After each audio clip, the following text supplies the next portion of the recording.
I have 5 kids and I didn't miss last week's episode. What's your excuse? Boom. Last time, the Ghouls focused their efforts on disassembling a 1970 Dodge Daytona in pristine condition. This time, the unsung heroes of the body shop begin the restoration on one of the most requested renovations ever, a 1971 Dodge Demon.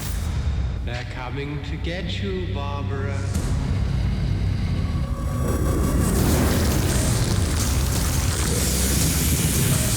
It has been established that the unburied dead are coming back to life.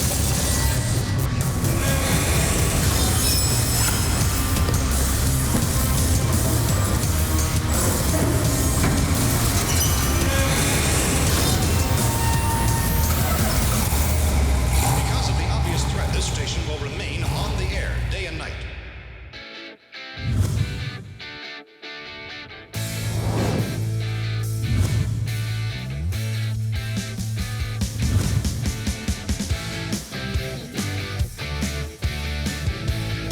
We're working on our 70 Dodge Coronet, actually working on the headlight assemblies on this car. This car was in such beautiful condition that all I got to do is actually replace a few of the screws, and I'm going to polish up these beautiful stainless steel headlight rings, the ring retainers. So I'm going to kind of show you the difference between a 70 Coronet headlight retainer and a standard 4 headlight system retainer. So here, I got to take off this unique plastic shield that goes around the headlight that actually give it that blackout effect so you can't see through and past the headlights, and it kind of gives it a little bit of a protection from the elements as well. And then this whole thing here will come off in one unit. So that's pretty cool. There's that shield. So now we're down to the headlights and the actual headlight assembly plate there. What I also want to show you is how unique these little headlight retainers are here. So these stainless steel rings around here, this is what actually holds your headlight in. Well, this retainer goes on and then it clocks. So you turn it a little bit, boom, they come off. Screws stay in place. That's how you change your light bulb. You actually unplug your clip from the back of that from your wiring harness that I got still installed in the car, then your headlamp would come out. But that's what this retainer does, is it holds in that headlight. That headlight locks in a certain area, and then this goes on there and locks it. But what's unique about this one here is we were showing you how we had this shield right here. So that shield actually screws to these little tabs that are actually welded right onto this headlight retainer. So this makes it unique to the 70 Dodge Coronet. Here's a standard retainer. Of course, it's all dirty. It hasn't been polished yet, but you can see the difference. You got these little tabs on there on the Coronet style, and on this one here, you don't. So this one right here will go on and fit and everything, but you won't be able to screw on your little shield on there because it doesn't have those tabs. So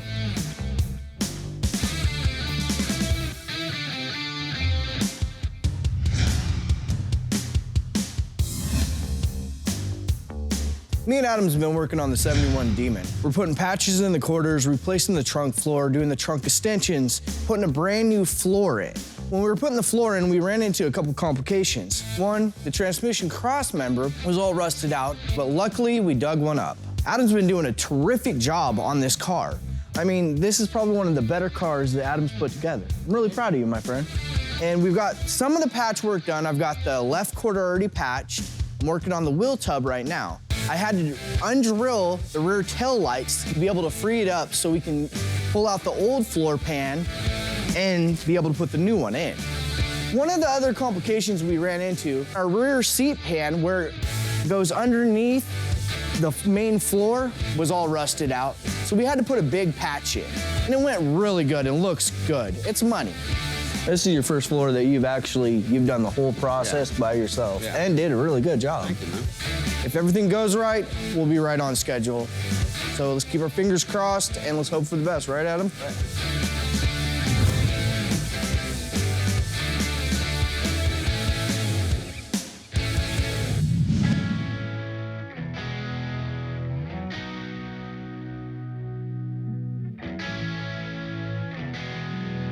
What I'm gonna do now is I'm actually gonna put on the front bumper and grille assembly.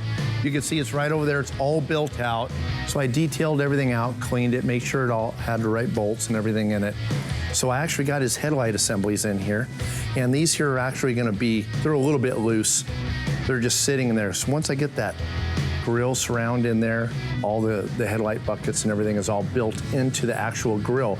Then I can align these to match up with the holes in our grill and then tighten those down, and then everything will be finished off.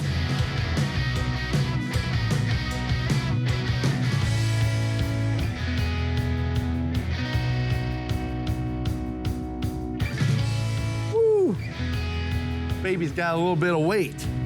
Before I try to horse this thing up here, I don't even know if that's gonna clear. You can see I got this dog bone down here. I don't know if that dog bone's gonna clear or not, but it's awfully heavy. Yep, I'm gonna go get my friend George. Woo. Yo, G. What up, D? I need your help, my friend. Oh, you got it. I got 2 bolts in there already. So we'll swing it up, and this is plastic, which is nice.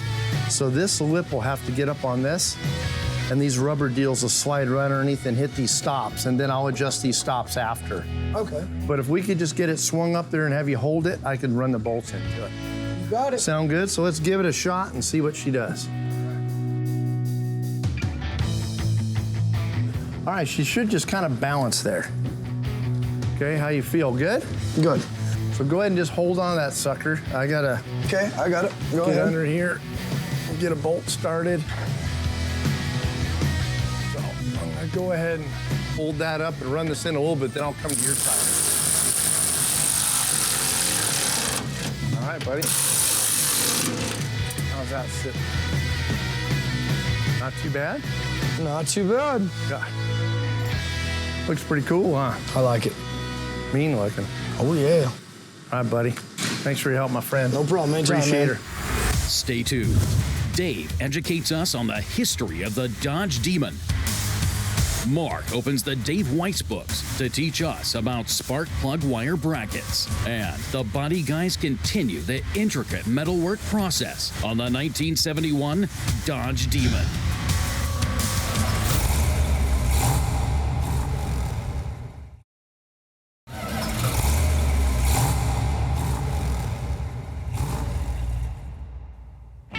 With the massive success of the Plymouth Duster, Dodge was looking to get a version for themselves to have something to compete with their cousin brand.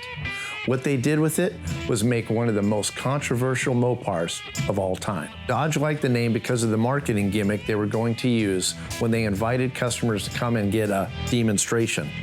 The play on words aside, this new name also had its share of problems. Religious groups became upset with the name badge, and the car even featured pitchfork graphics and a little cartoon demon. 2 versions of the Demon were available in 1971. The regular version, simply named Demon, and the Demon 340, available with a 198 cubic inch slant 6, a 225 slant 6, a 318 V8, or the 340 V8, which gave the Demon 340s its name. The 340 proved to be much less popular than the Slant 6.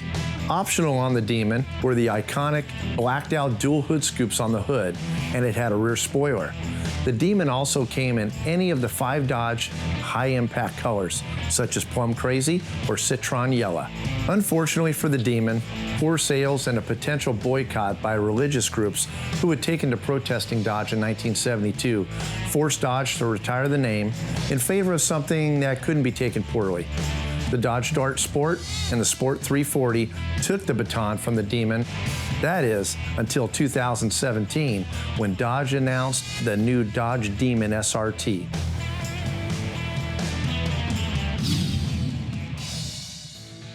Behind me, we got this beautiful 68 Dodge Charger RT. This car was brought to us partially completed. Paint and body work was all done. Vinyl top was already installed, and the headliner was actually in the car.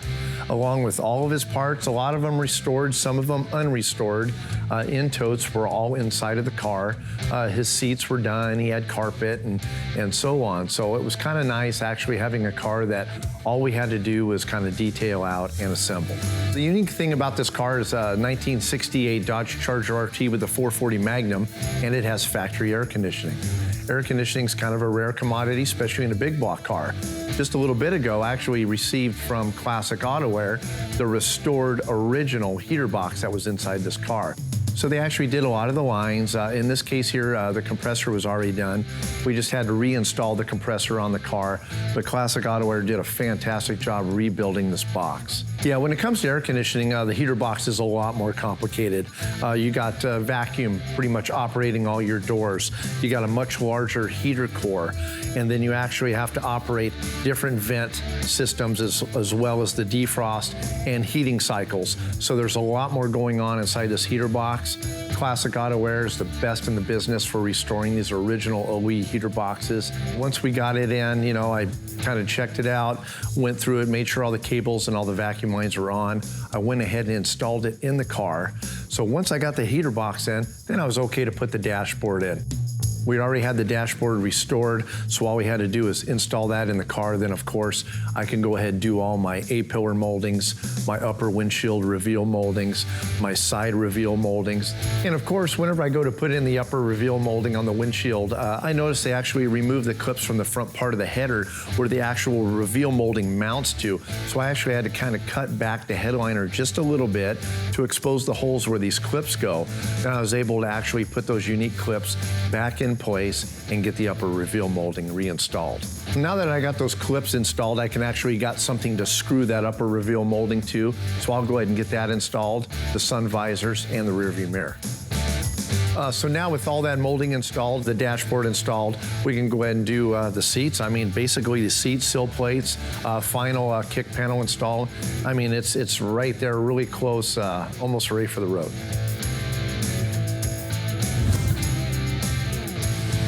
You know, one of the really neat cars that just moved into the shop is our 71 Demon. But this is one of the Mr. Norms, one of the really rare and well-documented Mr. Norms cars. So that's what's in the body shop. And because it's an A-body, and all you A-body fans out there have been just torturing me, I want to take some time and show you some of the things that are different about installing sheet metal on it versus some of the E and the B-body cars we've done in the past. What I've got here right now is a AMD trunk floor section. The black that you see is the E coating that they put on the bare metal from the factory. It's a protector, it keeps it from rusting. The copper color that you see here around all these holes on both sides is a weld-through primer. That weld-through primer is designed that when this is married up against the frame rail, and when he starts welding, it will burn this copper back as it welds, and then it will pour in while it's liquid. It'll pour back in and seal the weld.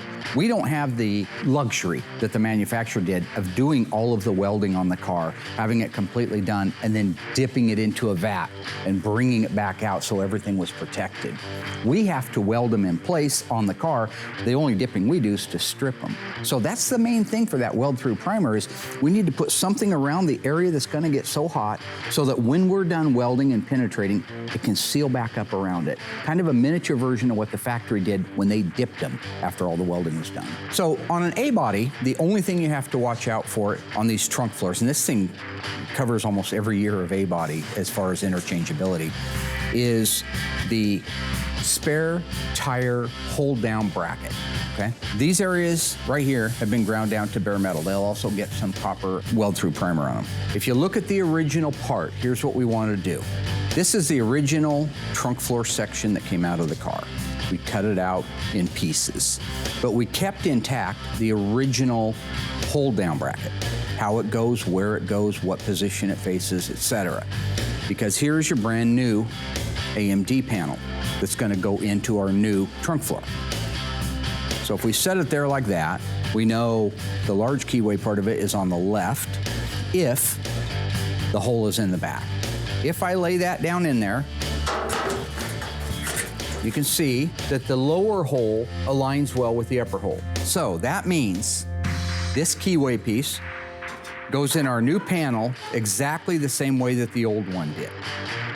This piece not only is the spare tire hold-down bracket, but if you look, you see this notch right here? This is for the fuel tank strap bolts. That's what's gonna hold your fuel tank. We can put this in place. At this point, I'm gonna slide it all the way down to this end. There's a lot of adjustment when it comes to a spare tire, wing nut, or the fuel tank strap, so I'm just gonna bring it down here so I know it's square in the open. So now that we know exactly where it goes in space in here, we can flip it over, get it located into the exact spot, clamp it, and he can start welding on it. In 1970, Chrysler wanted to throw their hat in the muscle car arena along with their Dodge and their Plymouth lineup.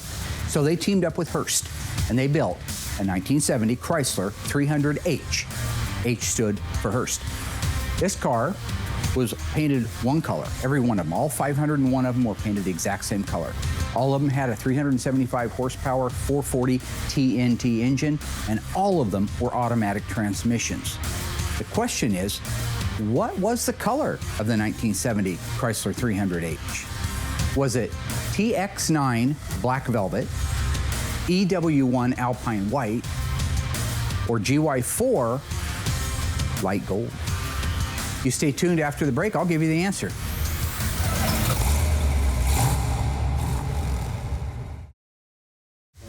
All right, guys, how'd you do on the 1970 Chrysler 300H? We don't talk about those very often. Didn't build very many, 501 of them. Kind of like our A-bodies, we don't do a lot of them, but we do work on them. If you guessed that EW1 Alpine White was the primary color of the 1970 Chrysler Hearst 300, you would be correct. It did have some gold on it. That was an accent color that went on all of them, but no black went on them. Certainly no blues, reds, purples, all the other #1 high impact, super cool colors. Just the white with the gold. But other than that, between interior, exterior, for the most part, they were pretty much the same cars.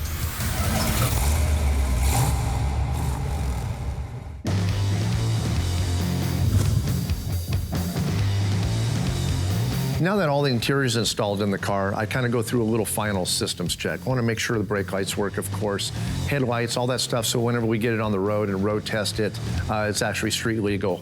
Of course, all the turn signals work. I actually put a jack underneath the front end of the car and lift the car up, and I cycle the steering wheel to make sure that the turn signal cam and everything is operating correctly. And in this case, it's not. And notice my turn signal switch isn't turning off. This should turn off whenever it comes back. Nothing. Turn signals, everything are working great. See them flashing on the hood. So cool having those hood-mounted turn signals. But something is wrong with either the switch or the steering wheel. My guess would be the steering wheel. The pin is broken on the steering wheel. This was a really nice used original steering wheel from Tony. So either my depth isn't right or something is wrong with the indicator. So I'm gonna have to actually take the steering wheel back off the car, get into the steering column, and figure out what the problem is. On our 1971 Dodge Demon, George is ready to start doing the welding. He's going to weld that reinforcement piece into place. After that, I'll be able to inspect it. Then it can get moved over to the next stage, which is going to be the installation of the pan. Our spot welder isn't long enough arms to go in there and clamp and spot weld that, so that's why we're going to do a plug weld. So with that, George, you are green light to go ahead and start MIG welding on that. Those are really bright. You do not want to look at them. I don't have my welding helmet, so I'll look at you. If you listen carefully to the sound of that, listen to that weld. I could tell by listening to those welds that they're perfect. Take a look at his welds. That's the way a weld should look. So we know visually we have a great weld. You can see it's beautiful, it's a clean weld. You could hear it and know that it's a good weld. So all of the provisions that needed to go on our 71 Demon floor are in place. Everything is measured, the copper weld through is in place, all the holes have been made. This thing is ready to get installed in the car. So that's my job. Pass it off to George. He'll move over there with Adam. They'll start setting that in there. They'll get everything into place exactly where it's supposed to be. They'll probably call me. I'll come out and take one last quick look at it. But after that, they'll be green light to go. So while they're doing that, I am going to deliver a brown package to Cleveland that I needed to do about 20 minutes ago. And don't leave the Cleveland, obviously. So I'm working our 68 Dodge Charger. I cycle the steering wheel to make sure that the turn signal cam and everything is operating correctly. And in this case, it's not. So whenever you operate our turn signals and come out of a turn, it's not shutting off the turn signal. Something is wrong. So I'm gonna have to actually take the steering wheel back off the car, get into the steering column, and figure out what the problem is. So I'm gonna go ahead and disconnect my battery. Pop that baby off of there. This tool's pretty unique. These two bolts go in here. It'll actually screw the steering wheel. Then when you drive that in, that'll push, this'll pull and pull that steering wheel right off of there. What you gotta do is you take your nut, put your nut back on there. So if this thing slips, you're not damaging your threads. And you start these bolts in there like so. Kind of a cool little tool there. Then once you get it to this point, you turn this in till that hits on there like that. So now all I gotta do is drive this in, it'll pull my steering wheel off.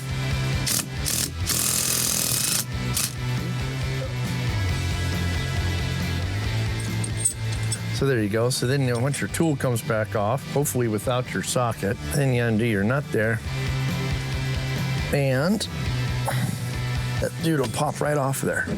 I got the steering wheel off the car, totally suspecting that the pin was broke. There's that little pin in there that actually hits that cam on the turn signal switch. It was fine, so this is making me wonder there's gotta be something a little deeper, so I'm gonna go grab another steering column off another 68 Dodge Charger, pull the wheel off, and see what's going on. Stay tuned. Dave investigates the Charger's turn signal problem, and it's not what he thought. Meanwhile, Mark and George continue to build out the trunk floor in order to get the 1971 Demon transitioned to the next stage of its restoration.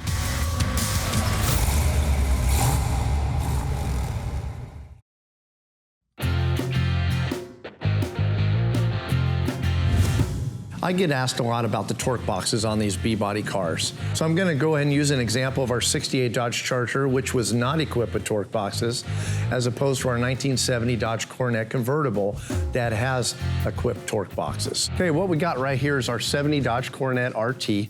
Right here in this front section here, it's got a front torque box. And this torque box actually ties in the front frame rail with the actual rocker side of the car.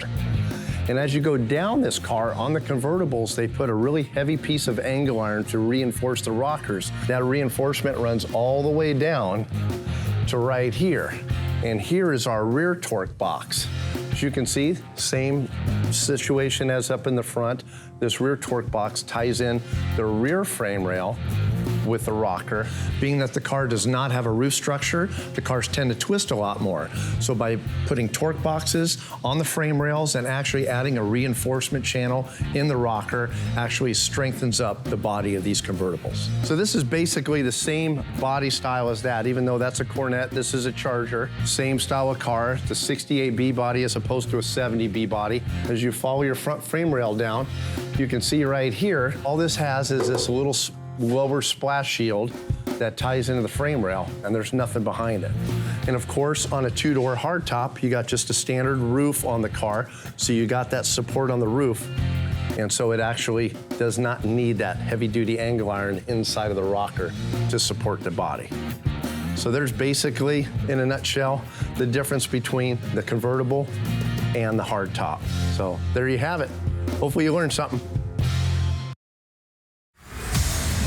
So far, Dave has begun the assembly of a 1968 Charger and the super rare, one of two 1970 Coronet convertible. Now, Mark finishes up the metalwork on the 1971 Dodge Demon, while Dave diagnoses the problem with the Charger's turn signal.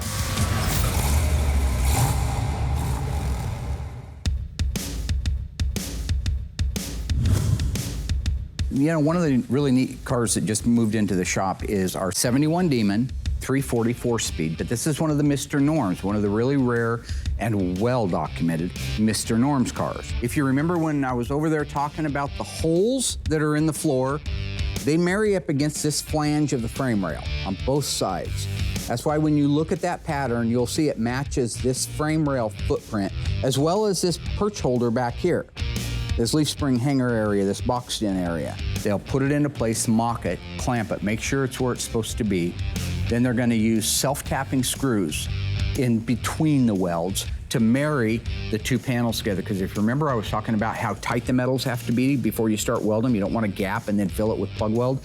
So they're going to suck those two panels together with self-tapping screws, weld it up, and then we're ready to move on to trunk floor extensions. Gentlemen, you know, the A-bodies, one of the things that's cool about the A-bodies versus a lot of the other cars, the B-bodies, the E-bodies, the C-bodies, is a lot of the parts are interchangeable. You take the trunk floor, the spare tire well that sets down, fills with water and rusts out. But that's still the same pan that almost every A-body ever made uses.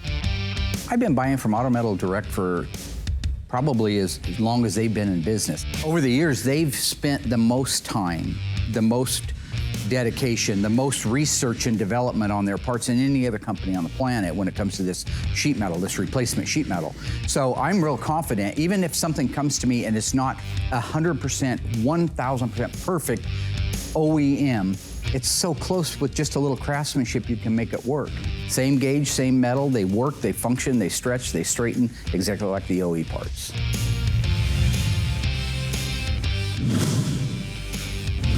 So I'm working on our 68 Dodge Charger. Mark said the turn signal was not functioning properly into where it wasn't turning off once it was activated.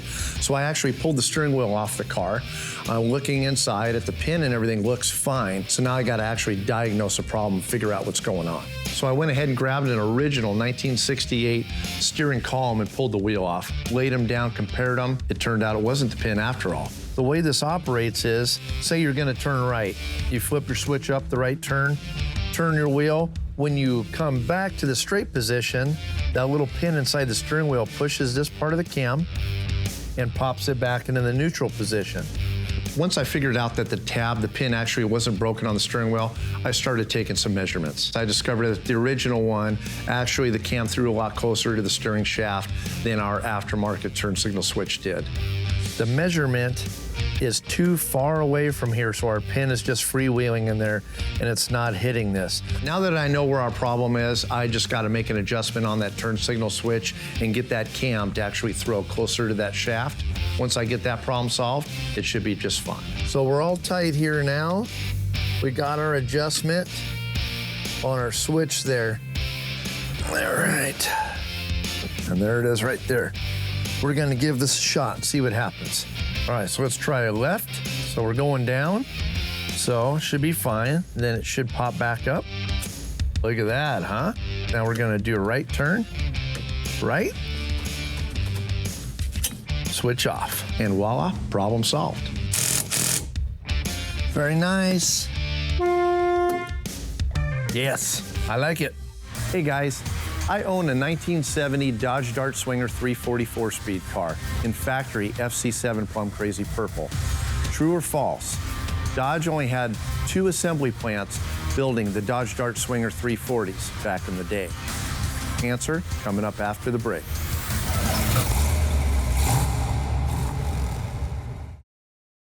Hey guys, you think you got the answer?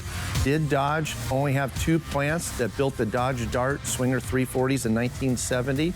The answer is false. They only had 1 plant. It was in Ontario, Canada. So look at that fast, super awesome muscle car built in another country, eh?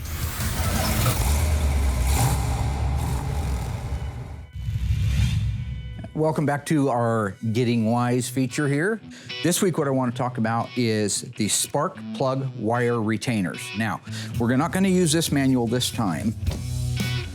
We'll use a different manual that we have here, which is the B-Body Restoration Reference Manual. And we're going to go over to this. This is what came with our spark plug wire separator kit. This walks us through the text of exactly where these brackets go, and then the pictures. We cross-reference that with our book to make sure, and we're golden. The first part we'll start with bracket J. If you look at the picture here, the little diagram, you'll see that J has a wire insulator on it as well. That's this component right here. That folds around the spark plug wire and then presses into there. Let's verify where it goes. All big block, number 8 cylinder, ignition wire bracket. Now, little point. This retainer right here is not on the engine, on the bracket when it's painted. When you go look at a finished product, you'll see that this bracket except for this insulator, are all painted engine color. The next bracket up is gonna be marked M. It looks like it holds 2 wires in it, and there are 2 of them that are synonymous.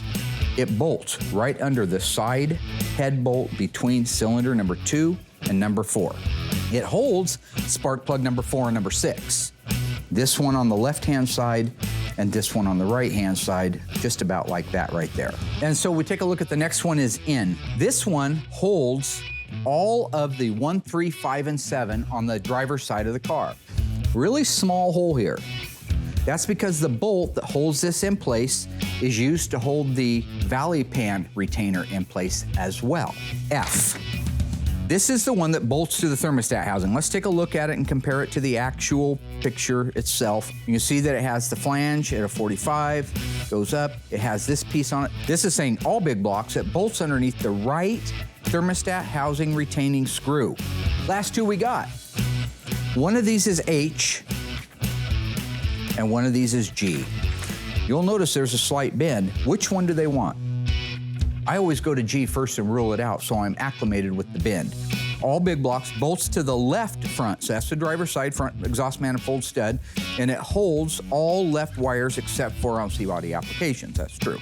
It's saying note the bend. So if we hold this up to that picture, one of these lays flat and the other one bends. Last one is the sister to it, H. Bolts to the right front exhaust manifold, holds 2, 4, and 6. So just like you had this one on the left-hand exhaust manifold like that, this one would go on the right-hand exhaust manifold stud. When these things are all in place, you're able to loom all of your wires throughout the engine the way that they're supposed to be loomed. So it's important to know how they go if you're gonna use OEM parts all the way through. So there you go, you got a little wise with me. Yeah, back on the 68 Charger, and got our turn signal situation all fixed. So now the last thing that I had issue with was the transmission. So one of the last things that Dave has to do on our Charger is adjust the shift linkage. That's what he's doing now. When it's installed in the car, it's really hard to see.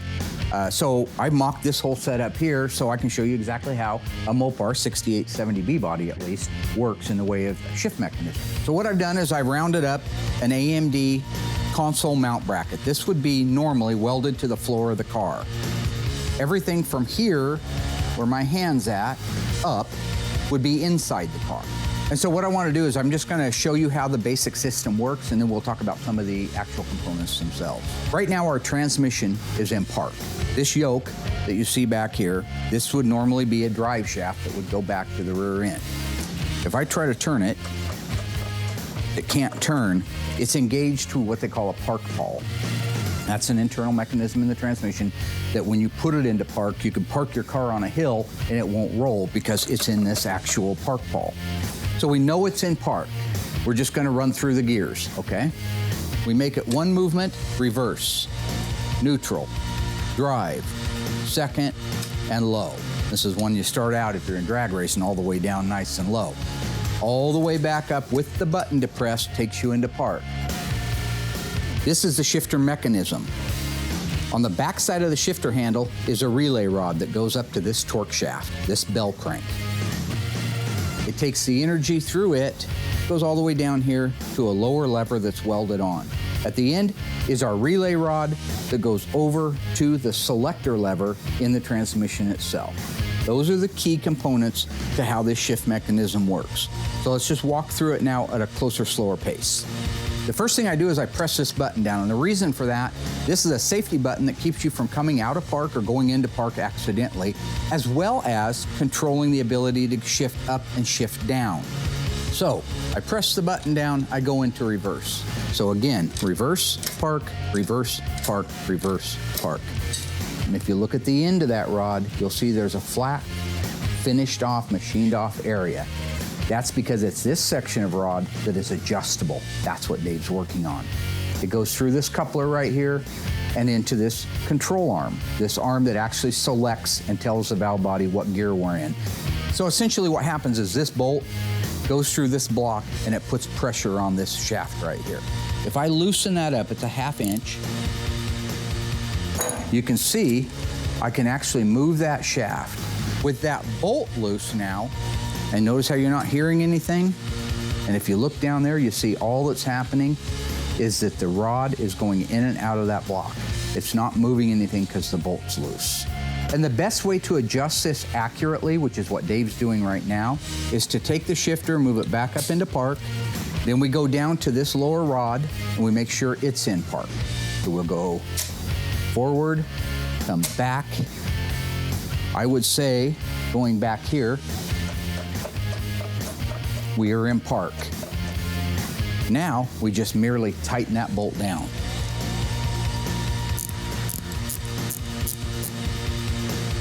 Roll through the gears, we start up here, we got park, reverse, neutral, drive, second, and low. Park.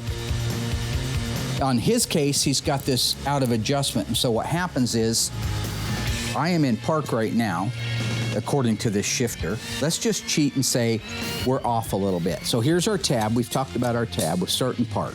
Let's just say it's a little bit. Let's just say it's kind of halfway in between those two cogs, like right there. And I tighten that up. Easy to do when it's outside the car and you don't have a shifter connected to it. Easy to make that mistake.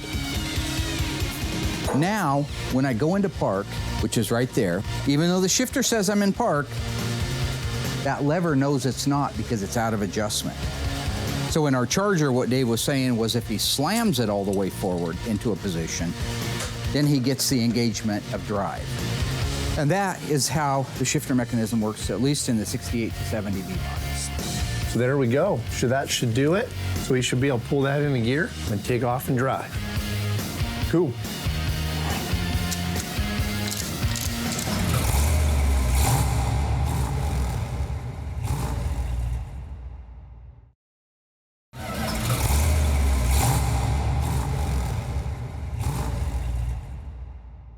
All right, here we got our beautiful 70 Dodge Coronet RT convertible 426 Hemi 4-speed that I've been working on here lately. I'm gonna give you a catch up on what I've been working on. So we'll just start right here in the front of the car. The grill, of course, I just put the grill in the car, just the other day. So that's in. Got, of course, our RT badge, just makes it really unique. The awesome Ram Charger air system in. These unique L31 fender mounted turn signals, really cool. This right here says it all. 426 Hemi. It's got the Ram Charger air system, so these are functioning scoops on this car. A lot of them are for decoration. This car in particular has this. It's a red knob that mounts up underneath your dash. When you pull that knob, it literally opens up this air system right here, and it just sucks all that cold air and shoves it right into that 426 Hemi, giving it all that extra power. All right, as you can see, we got our pedal assembly in here. Our heater box, our vent system over here on this side here, our parking brake, speedometer cable. A lot of time and effort goes into aligning this trim. It's got to be set in there just right, because that boot that actually goes around this top, once it's folded in there, will clip under here. So all the height and everything on this has to be just right. So as we work around the back here, of course, the back end of this car is just beautiful. So we got that really unique blackout on the 70 Dodge Coronet RT, bumpers in place, fuel tank underneath the car, and everything else. So it's really coming along nicely. Pretty much all I got left to do on this front end is the front valance. So I got it there on the stand. I'm actually getting ready to put it on, but before I do that, I want to go and check all our parking lights. Easy way to check your parking lights before they go on is I use a jump box here. Hook up your red to positive, black to negative. So I got my ground hooked up. I'm gonna put it right up there on one of the screws on the actual housing of the parking lamp assembly. Now, once this valance is screwed into the car, bolted in, it'll actually ground to the body of the car, being that this is a unibody car. So you need to have that ground on the housing or it's not gonna work. So right here, you got two leads. You got one that's exposed and then you got one that's inside there. So one lead is gonna be your parking lamp and the other one is gonna actually be your turn signal. Turn signal, of course, is gonna be brighter than the parking lamp. So this way here, you can check both circuits on the light bulb. So when I hook it up to the first time, you can see that's kind of dim. And then whenever I light up the other one, it should be brighter. So this one, you can see is substantially brighter. So that's gonna be my turn signal. So when it flashes, it's gonna flash like that. And then this right here is just my parking lamp. So even though the parking lamp's still on, the flasher will work at the same time. So we checked both circuits. Everything looks great. So that one's good to go. All right, so we're gonna do our other side here, ground, right to the housing again. We're gonna go ahead and start with our first circuit here. There's our dim one, our parking lamp. Everything's good. And then, boom, there's our bright turn signal. So good to go. So we're ready to put this baby in.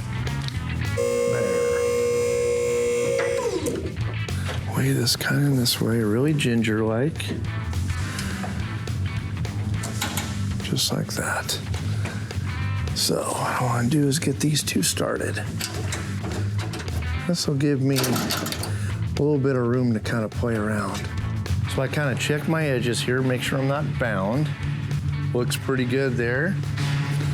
It looks pretty good there. So now I can go with my other bolts and start working them around. So what I'm doing is I'm getting this into where I got a good reveal. So I'm gonna push this one corner in, get it where it's kind of tight. So I'm gonna get a nice smooth transition in there, okay? You can see that, look at that. Like butter, like butter. They say that in New York, right? Like butter. What an amazing car. Boy, that just totally makes the front end of this thing. What a badass car. And then the nice thing is you can kind of see that my reveal on this fender is kicked out a little bit right here. So that'll come off of that center position and my lower positions. I'll pull this in, tighten those down, and it'll kind of keep that right where I want it. But right now, all I'm focusing on is this reveal right here. It's been a really productive week here. 1968 Dodge Charger RT, was able to get that unique heater box in, got the dashboard in, got the A-pillar moldings, upper reveal moldings, all the interior ironed out on it. Steering wheel turn signal issue, fixed. Shifter linkage not going completely into drive, fixed. So that car's just about ready to go. All we gotta do is get the AC charged on it and it's down the road. 70 Coronet RT, got a lot accomplished on that car this week, including this unique front end. So just an amazing, amazing week here at Graveyard Carz. Sitting here with my friend Will. #1 painter. #1 painter. Hey, I'm okay with that. No, I'm all right with that. You work hard and you've earned it, all right? Our 1971 Dodge Demon, 340, 4-speed, Mr. Whose car? Norm's? Yes. Do you know the answer? Just shoot it right out there. Mr. Norm's car has got all of its sheet metal done. This is the weld-in stuff. So we were able to get the trunk floor put in today with the provisions that need to go with that. So done, should be able to move over shortly to the mud room. That's a good thing. I'll be painting it soon. Anyway, Dave did a great job. Dave got a lot of work done on our 1970 Coronet. Did a beautiful job restoring it. I mean, that car's getting close. Convertible top mechanisms in. Paint work was perfect. So I think the next thing we're gonna do is get it off of the rack by putting. How we're gonna get that car off the rack? Suspension? Yeah, we're gonna put the suspension in there. Like I say, if you know the answer, just throw it right out there. We're gonna, you know what that's from, right? No. It's my cousin Vinny. When he says, what's these things on the bush? Leaves. That's right, leaves. You just say it right. That's funny stuff. You don't watch movies, I guess. 68 Dodge Charger RT. Dave did the last two things on it before we can go out on our maiden voyage and road test it. And we should be able to maybe deliver that and get some waterworks. I like it when the people come in and cry. He's not gonna cry. I like it when it cries. He's too cool to cry. Well, knee him in the nuts and he'll cry. So don't put the nut thing in there. You should. Let Raymond see that. What's he gonna do? Oi, mate. You talking about my nuts? Or whatever it is. He's from Australia. He's Irish. I don't not Irish, you racist.